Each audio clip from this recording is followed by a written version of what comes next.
بھی اللہ معاف فرمائے ہم خود ان حقائق سے بے خبر ہیں۔ حضور صلی اللہ علیہ وسلم نے بتلایا کہ عظمت کیا ہوتی ہے، عظمت کس کو ملتی ہے۔ ان اللہ لا ينظر الى صورکم واموالکم ولکن ينظر الى قلوبکم واعمالکم، یہ آقا نامدار نے بتلایا کہ ہر چیز کا ایک ظاہر ہے اور ہر چیز کا ایک باطن ہے۔ لوگ حقیقت ظاہر کو سمجھ رہے ہیں، اللہ کے ہاں حقیقت باطن کی ہے۔ اور ویسے بھی دیکھا جائے تو جو چیز نظر آ رہی ہے وہ اتنی قدر و قیمت والی نہیں ہے، جو نہیں نظر آ رہی اس کی زیادہ قدر و قیمت ہے۔ اسی لیے ایمان کی سب سے بڑی شرط یؤمنون بالغیب ہے۔ اب میں اس وقت الحمدللہ اللہ کے فضل و کرم سے گفتگو کر رہا ہوں، میری زبان ہل رہی ہے، میری انگلیاں ہل رہی ہیں، میں آنکھوں سے اللہ کے فضل سے دیکھ رہا ہوں، اگر کوئی بات کرے کانوں سے سن رہا ہوں، دماغ سے یہ سارا کچھ میرا ظاہر حرکت کر رہا ہے، لیکن اس کے پیچھے ایک چھپی ہوئی چیز ہے جو مجھے بھی نہیں نظر آ رہی اور کسی کو بھی کبھی نہیں نظر آتی، اور وہ ہے روح۔ قیمت اصل روح کی ہے۔ جسم ابو لہب کا بڑا خوبصورت ہے، لیکن روح اس کا کالا ہے، اللہ کے اس کی کوئی قدر و منزلت نہیں ہے۔ حالانکہ کہا جا رہا ہے ابو لہب، کہا جاتا ہے کہ گلیوں سے گزرتے ہیں تو اس کے چہرے کی جو رونق ہے اس سے ایک شعلے نکلتے ہیں، جیسے کتنا خوبصورت ہے، لیکن اللہ کے ہاں اس کی کوئی حیثیت نہیں ہے۔ اور اس کے مقابلے میں سیدنا بلال ہیں جو ظاہر کے اعتبار سے بالکل آقا ہنس رہے ہیں۔ فاروق اعظم پوچھتے ہیں رحمۃ اللہ سنک یا رسول اللہ، اللہ آپ کو ہنسائے رکھے، یہ خیر ہے؟ فرماتے ہیں یہ جیو بلال آ رہا ہے، اذا قال لم يسمع، اذا فتح لم يفتح، اذا خطب لم ينطق، بیچارے کہ کوئی سننے کے لیے تیار نہیں ہے، رشتہ نہیں مل رہا ہے، اس کے لیے کوئی مکان نہیں، دکان نہیں، لیکن واللہ ان له عند الله لمنزلۃ لو اقسم على الله لبره الله، لیکن اللہ کے ہاں میرے بلال کا وہ مقام ہے کہ اگر بلال قسم کھائے تو اللہ نے وہ پوری کرنی ہے۔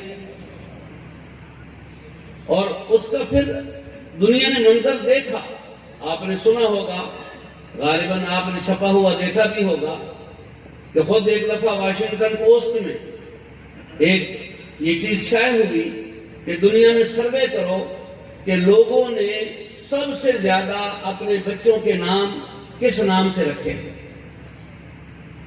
تو یہی معلوم ہوا کہ دنیا میں سب سے زیادہ بچوں کے نام حضرت بلال کے نام پر۔ یہ آقا نامدار نے بتلایا اور قدر کرنے والوں نے قدر کی۔ ہمارے ساتھی اصحاب علم بیٹھے ہیں، حضرت فاروق اعظم رضی اللہ تعالی عنہ خلافت کے دور میں تشریف فرما ہے۔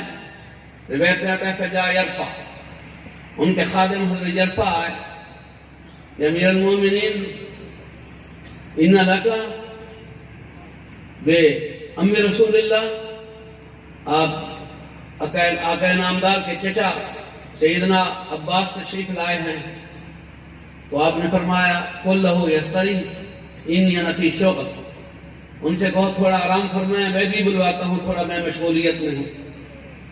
تھوڑی دیر کے بعد وہ آئے کہ امیر المومنین جا ہوا سیف من سیوف اللہ، اللہ کی تلواروں میں سے تلوار خالد بن ولید بھی آئے ہیں۔ تو آقا حضرت فاروق اعظم پھر فرماتے ہیں کہ قل لہ یستری، وہ تھوڑا آرام فرمائیں، میں ابھی بلاتا ہوں، اہم کام میں مشغول تھے۔ تھوڑی دیر کے بعد وہ آئے کہ جا ہوا سید عبد شمس،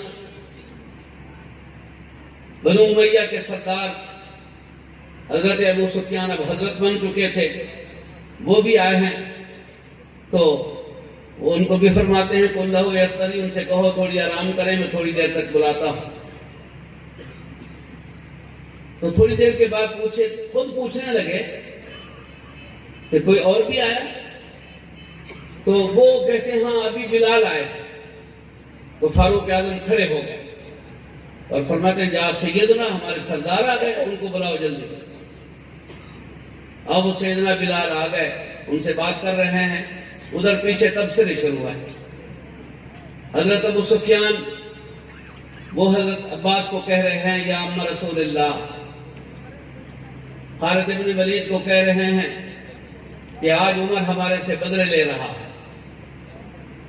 جس موقع پر ہم ریشمی کپڑے پہن کے گزارا کرتے تھے، عمر اس زمانے میں اونٹ چرایا کرتا تھا، اور اس کے والد اگر تھوڑی دیر تھک ہار کے بیٹھتا تو ڈنڈے سے اٹھاتے تھے کہ تجھے اونٹ چرانے بھی نہیں آتے۔ اور آج وہ امیر المومنین بن گیا ہے، بلال بعد میں آیا ہے اور ہم پہلے سے آئے ہوئے ہیں، ہمیں انتظار کرا رہے ہیں اور ان کو بلا لیا۔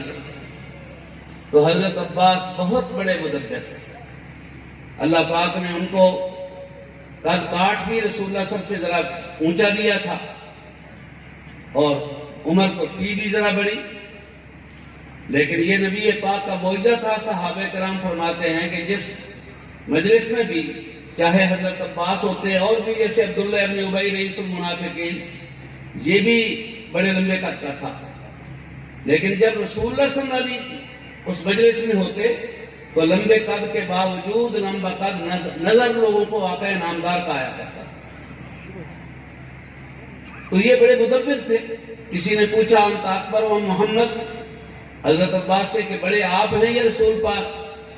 تو بڑا مدبرانہ جواب دیا کہ ہو اکبر منی بنا سن، بڑے تو رسول پاک ہیں، البتہ پیدا میں پہلے ہوا تھا۔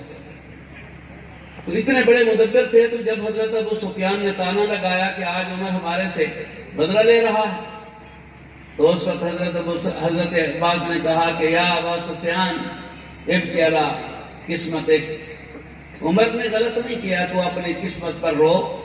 آقا نامدار حضور پر نور صلی اللہ علیہ وسلم نے ایک صدا لگائی تھی، میں نے بھی سنی تھی، آپ نے بھی سنی تھی، خالد بن ولید نے بھی سنی تھی، لیکن اس آواز پر لبیک سب سے پہلے بلال نے کہا کیا تھا، لہذا بلال کا حق بنتا ہے کہ آج سب سے پہلے اسی کو مقدم کیا۔